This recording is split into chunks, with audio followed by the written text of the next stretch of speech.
Hey guys, welcome back ATC channel. My name is Mohan Velamala. ఈరోజు మనం మాట్లాడుకున్న టాపిక్ ఏంటంటే టీఎఫ్ఐ ఫెయిల్డ్ హియర్. సో ఒక హిట్ సినిమా రిపీటెడ్గా మనం చూడలేం. అదే కానీ ఫ్లాప్ సినిమా మాత్రం రిపీటెడ్గా చూస్తాం. అలాంటి ఫ్లాప్ సినిమాలు మధ్యలో కొన్ని అండర్‌రేటెడ్ మూవీస్ ఉన్నాయి. దాని గురించి మనం ఈరోజు మాట్లాడతాం. సో ఫస్ట్ వన్ వచ్చేసరికి 'ప్యాక్-మ్యాన్‌లు'. చాలామంది తెలియని సినిమా ఇది. చాలా తక్కువ మంది కూడా చూసారు. పాపం ఈ హీరో మాత్రం ఈ సినిమా చూడాలని చెప్పేసి ప్రమోషన్స్ కోసం చాలా ట్రై చేశారు, కష్టపడ్డారు. ప్రమోషన్స్ కోసం కష్టపడి రూ. 78కే రూ. 100 మనకు టికెట్ ప్రైజు. రూ. 78కి టికెట్ ప్రైజ్ ఇచ్చి మరీ సినిమా చూడమంటే మనోళ్ళు ఎవరు వెళ్ళలే. మనోళ్ళు ఎందుకు అంతవరకు ఎందుకంటే నేనే ఉన్నాను. నేను కూడా చూడలే థియేటర్‌లో సినిమా. కానీ నేను కూడా ఓటీటీలోకి వచ్చాకే చూసాను. నిజానికి 'ప్యాక్-మ్యాన్‌లు' సినిమా చాలా చాలా అంటే చాలా బ్యూటిఫుల్‌గా ఉంటుంది. చాలా బావుంటుంది. ఇక్కడ 2 క్యారెక్టర్ ఆర్క్స్‌ని ప్రెజెంట్ చేశాడు. ఒక జల్సాగా డబ్బు లేకపోయినా ఎంజాయ్ చేద్దాం అనుకునే భర్త 4, 5 ఇంట్లో పాచి పని చేసి తనకంటూ ఓన్‌గా ఒక బిజినెస్ పెట్టాలనుకున్న ఒక లక్ష్మి క్యారెక్టర్‌ని వీళ్ళిద్దరిని ప్రెజెంట్ చేసి తీసుకెళ్ళడం కూడా చాలా బ్యూటిఫుల్‌గా తీసుకొనెళ్ళాడు సినిమాలో. అక్కడ ఒక హస్బెండ్ వల్ల వాళ్ళ ఫ్యామిలీ గానీ, తను గానీ ఎంత ప్రెషర్ తీసుకుంది, ఎంత ప్రాబ్లమ్ ఫేస్ చేసిందనే కాన్సెప్ట్ మీద అంటే మన వీధిలో గల్లీలో జరిగే స్టోరీస్‌నే వాళ్ళు చాలా బ్యూటిఫుల్‌గా ప్రెజెంట్ చేశారు. కానీ ఈ సినిమా ఎవ్వరికీ తెలీదు. ఎవ్వరికీ తెలీదు. ఈ సినిమా తెలియని వాళ్ళుంటే వెంటనే వెళ్లి చూసేయండి. అంత బావుంటది సినిమా.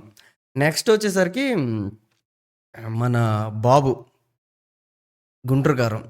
'గుంటూరు కారం' సినిమా నిజానికి చెప్పాలంటే మిస్టేక్ నాది కూడా ఉంది. నేను కూడా బెనిఫిట్ షో చూసి నేను బాలేదని డిసైడ్ అయిపోయాను. కానీ అలాగ వచ్చాక ఇన్‌స్టాగ్రామ్‌లో రీల్స్, స్క్రోల్స్ ఇవన్నీ చూసాక మళ్ళీ రిపీటెడ్ వాచ్ చేశాను. రిపీటెడ్ వాచ్ చేశాక నాకు బాగా అనిపించింది. ఒక రమణ గాడి క్యారెక్టర్‌ని నిజానికి మహేష్ బాబుని ఫ్యాన్స్ ఎలా చూడాలనుకున్నారో అలానే కదా చూపించారు. ఇంకేం కావాలి సినిమా అంటే? అన్నీ ఉన్నాయి కదా! అన్ని ఎలిమెంట్స్ ఉన్నాయి కదా! కానీ వెతికితే దాంట్లో నాకు డైలాగ్స్ కనిపించాయి, క్యారెక్టర్ కనిపించింది, ఎమోషనల్ కనెక్షన్స్ కనిపించాయి. అంతా నాకు సినిమా అంతా బాగా అనిపించింది. అయినా రమణ గాడు ఆ క్యారెక్టర్ ఇంట్రోలోనే సినిమా మొత్తం ఎలా ఉంటాడో మొత్తం చూపించేసాడు. మీకు తెలిసే ఉంటది. అక్కడ ఒక రౌండ్ మొత్తం ఒక రౌండ్‌లా ఉంటది. అక్కడ మిరపకాయలు 3 లోళ్ళు ఎత్తాలి. బందర్ రూట్ బాగుందంట, ఎళ్ళండి అని చెప్పేసి మహేష్ బాబు చెప్తూ ఉంటాడు. అది అంతా బ్యాక్ షాట్‌లోనే చెప్తూ ఉంటాడు. అక్కడ రఘుబాబు ఏం చెప్తాడు, ఆడిది కోపం కాదురా బాధ, లోపలే చురుకు బయట మెరుకు అని చెప్పేసి మాట్లాడుతూ ఉంటాడు. అక్కడే ప్రజెంట్ చేసేసాడు. తన లోపల చాలా బాధ ఉంటుంది. ఎందుకంటే చిన్నప్పుడు అమ్మ వదిలేసింది. పెద్దయ్యాక తను చెయ్యి పట్టుకోవడానికి కూడా ఎవరు లేరు. సో అక్కడ అంత బాధ పెట్టుకుని బయట మాత్రం చాలా జాలీగా ఒక నార్మల్‌గా ఊర్లో తిరిగే కుర్రోడిలాగే కనబడతాడు రమణగాడి క్యారెక్టర్.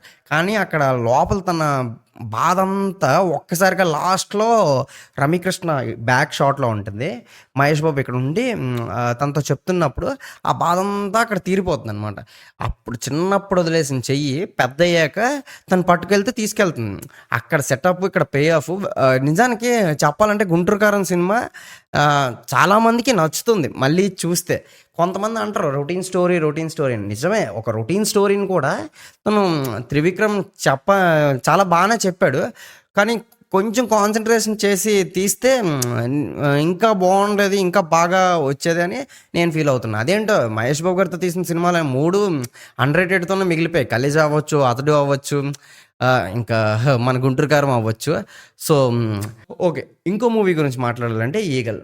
భయ్యా నాకు డౌట్, రవితేజ అన్న రవణ మూవీ చేస్తే రొటీన్ అంటారు. సో రొటీన్ అన్నాడని చెప్పేసి డిఫరెంట్‌గా ట్రై చేస్తే ఎందుకు భయ్యా చూడరు ఎవరు? రావణాసుర అవ్వచ్చు, టైగర్ నాగేశ్వరరావు అవ్వచ్చు, ఇప్పుడు మాట్లాడుకుంటే 'ఈగల్' కూడా అవ్వచ్చు. 'ఈగల్' మూవీ నాకు చూసినప్పుడు ఫస్ట్ నాకు కూడా పెద్దగా ఎక్కలే. తర్వాత ఓటీటీలోకి వచ్చాక మళ్ళీ రీవాచ్ చేశా.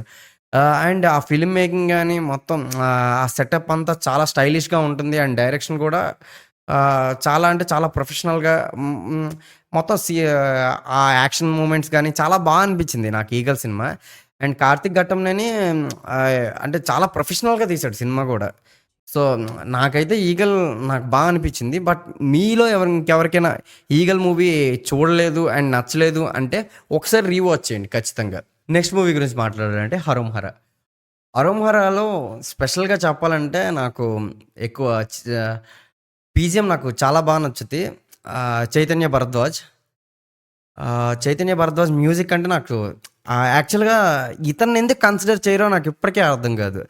'హరోం హర'లో ఒక సీన్ ఉంటుంది. ఏంటి, సుధీర్ బాబుని పోలీసులు పట్టుకొని వెళ్ళిపోతారు. బట్ అక్కడ వరకు సుధీర్ బాబు ఏంటి, ఒక లోకల్‌లో తిరిగే ఒక రౌడీ అని పోలీసులు గానీ, ఇంకా రౌడీలు గానీ తన గురించి తక్కువ అంచనా ఏస్తారు. బట్ తన సర్కిల్ మొత్తం స్టేట్ కాదు, సెంట్రల్ మొత్తం ఓ ఓ అంటే వరల్డ్ వైడ్‌గా ఉంటుంది అని చెప్పేసి ఆ షాట్‌లో ఎక్స్‌ప్లెయిన్ చేస్తారు. అక్కడ కొడతాడు భయ్యా బీజీఎం, చితక్ కొడతాడు. నాకు ఆ పార్ట్ వల్ల నాకు మొత్తం సినిమా మొత్తం ఎన్ని సార్లు రీవాచ్ చేసినా నాకు బాగా నచ్చుద్ది. ఇంకొకటి చెప్పాలంటే దీంట్లో కలర్ ప్యాలెట్ గానీ, క్యారెక్టర్ ప్రెజెంటేషన్ గానీ, ఇంకోటి సునీల్ క్యారెక్టర్ కూడా నాకు చాలా బాగా నచ్చుతుంది. మీలో చాలామంది చూసుండరు 'హరోం హర' సినిమాని. ఇంకెవరైనా మిస్ అయితే వెంటనే వెళ్ళి చూసేయండి 'హరోం హర'. నెక్స్ట్ మూవీకొచ్చేసరికి 'భజే వాయువేగం'. 'భజే వాయువేగంలో' స్టోరీ గురించి మనం మాట్లాడుకుంటే, స్టోరీ అంతా ఒక నైట్‌లో జరిగే ఒక నార్మల్ స్టోరీని కొద్దిగా ఎంగేజింగ్‌గా ప్రెజెంట్ చేశాడు. ఆ కార్ రేసింగ్ ఉంటుంది మొత్తం. ఒక నైట్ సీన్.